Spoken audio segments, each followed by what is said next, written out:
आता त्यांचं मानसिक संतुलन बिघडलेलं आहे, त्यामुळे आता ते नाही आहेत. नाही तर मी बोललो असतो, कोण होता असं तू, काय झाला असं तू, अरे वेड्या असा वाया गेला असं तू.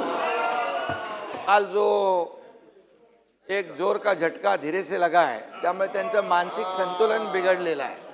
महाराष्ट्रातल्या जनतेने दाखवून दिलेलं आहे जागा के लागणार आहेत. अध्यक्ष महोदय, मगाशी मी सभागृहात नव्हतो मी मगाशी ते चर्चा चालू होती ती. मंत्र्यांनी मला सांगितलं आणि तुम्ही तसे निर्देश देखील दिलेले आहेत. मला एवढंच सांगायचं आहे की सभागृहाचं कामकाज जे आहे तुमच्या अध्यक्षतेखाली चालतं. आज मी त्यांना सांगू इच्छितो की काल जो एक जोर का झटका धीरे से लगा है, त्यामुळे त्यांचं मानसिक संतुलन बिघडलेलं आहे. आणि दुसरी गोष्ट, मानसिक संतुलन बिघडलंय आणि त्यामुळे आता आणखी झटके लागणार आहेत. अध्यक्ष महोदय, तुम्ही सभागृहाचं कामकाज नियमानुसार चालवता आणि आजपर्यंत तुम्ही दिलेले निर्देश आणि तुमच्या अध्यक्षतेखाली या सगळ्या विरोधी पक्षाला देखील त्यांचे मांडण्यासाठी, प्रश्न मांडण्यासाठी जो काही वेळ देता तो आतापर्यंत कधी विजयभाऊ दिला होता का? आणि दुसरी गोष्ट, राज्यमंत्री असतात, एखाद्या प्रश्नाला, एखाद्या लक्षवेधीला अतिशय व्यवस्थित न्याय मिळाला पाहिजे, म्हणून तुम्ही हे जे काय कामाचं वाटप तुमच्या अध्यक्षतेखाली झालेलं आहे आणि ज्या वेळेस राज्यमंत्री जेव्हा प्रश्नाचं उत्तर द्यायला कधी त्याच्याकडून अधिक कमी जादा माहिती मिळते, त्यावेळेस स्वतः मंत्री असतात, मी स्वतः येतो, मुख्यमंत्री स्वतः येऊन उत्तर देतात आणि त्यामुळे हे कलेक्टिव्ह आमची रिस्पॉन्सिबिलिटी आहे, जबाबदारी आहे. त्यामुळे काय आहे, आता काय झालं आहे, त्यांच्याकडे मुद्दे नाही आहे, ते डेस्परेट झालेले आहेत, फ्रस्ट्रेट झालेले आहेत आणि आता त्यांचं मानसिक संतुलन बिघडलेलं आहे.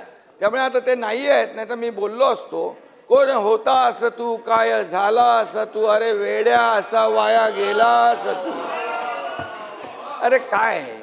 त्यामुळे अध्यक्ष महोदय, त्यांना जे जे काही प्रश्नांचे उत्तर पाहिजे त्यासाठी सभागृहात थांबले पाहिजेत आणि म्हणून प्रत्येक प्रश्नाचं उत्तर द्यायला सरकार समर्थ आहे. बिलकुल आम्ही समर्थ आहोत. प्रश्न मांडण्याची जबाबदारी जी आहे ती त्यांनी पार पाडली पाहिजे. नुसतं स्टंटगिरी करून येऊन इथे काहीतरी बडबड करून जायचं आणि सभागृहाचा वेळ वाया घालवायचा. आणि म्हणून मी आपल्याला सांगतो, विजय भाऊ तुम्ही समजदार आहे, ते जयंतराव, नाना भाऊ, ते तुम्ही बी त्यांच्या नादाला लागले, काय पोराटोरांच्या नादाला लागतात तुम्ही, असं काय. त्यामुळे अध्यक्ष महोदय, पूर्णपणे या ठिकाणी सभागृहामध्ये विरोधी पक्ष जे जे काही या शेतकऱ्यांचे प्रश्न मांडा, या महाराष्ट्रातल्या जनतेचे प्रश्न मांडा, जिथे शेतकऱ्यांच्या अडचणी आहेत ते प्रश्न मांडा, त्याला उत्तर द्यायला आम्ही लोक खंबीर आहोत. सरकार खंबीर आहे. प्रत्येक याला पैसे शेतकऱ्यांना आतापर्यंत, नाना भाऊ, आतापर्यंतच्या इतिहासामध्ये, मी 2.5 वर्ष मुख्यमंत्री होतो, आता देवेंद्रजी काम करता, आतापर्यंतच्या इतिहासात 45,000 कोटी रुपये शेतकऱ्यांना देण्याचं काम केलंय. 15,000 रुपये नुकसान भरपाई. त्यानंतर तुम्हाला सांगतो, पहिलं तुमच्या काळामध्ये NDRFच्या निकषाने पैसे देत होते, आम्ही NDRFच्या दुप्पट केलं, 2 हेक्टरचं 3 हेक्टर केलं, सततच्या पावसाचं नुकसान मिळत नव्हतं ते दिलं. अरे बाबा, गोगलगाईनी केलेलं नुकसान पण मिळत नव्हतं तेही चालू केलं आम्ही. 6,000 रुपये प्रधानमंत्री मोदीजी देतात, 6,000 आपण चालू केले महायुती सरकारने, हे लक्षात ठेवा ना तुम्ही. आणि त्यामुळे काही पैसे नाही दिले, काहीतरी शेतकऱ्यांवर अन्याय केला, हे खोटं नाटक चालणार नाही. महाराष्ट्रातल्या जनतेने दाखवून दिलेलं आहे जागा, तुमची तुम्हाला बोलत नाही, जागा दाखवून दिलेली आहे. आता ही एकदम अशी होत चालली आहे, अगदी इकडे आता इकडे बाहेर पडतील तिकडे.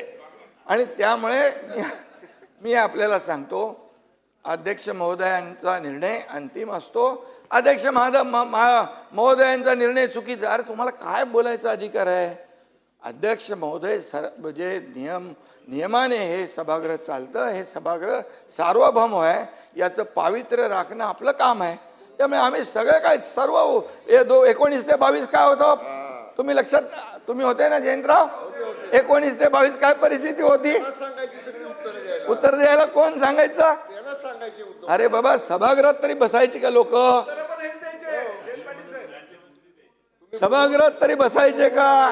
अरे म्हणून मी सांगतो, जरा थोडं मागे वळून बघावं, आत्मपरीक्षण करावं आणि आत्मचिंतन करावं. जो जो जो जो शीशे के घर में रहते और दूसरे के घर पे पत्थर नहीं फेंका करते. समजून सांगा जयंतराव. समझ के लेने दो, नहीं तो पूरे. पाटील साहेब, अरे नाही आहेत ना, जरा समजून सांगा शेजारी. समजून सांगा, समजून सांगा. ठीक आहे. काय होतं सुधीर? नाही, अध्यक्ष महाराज, हक्कभंग आणि हरकतीचा मुद्दा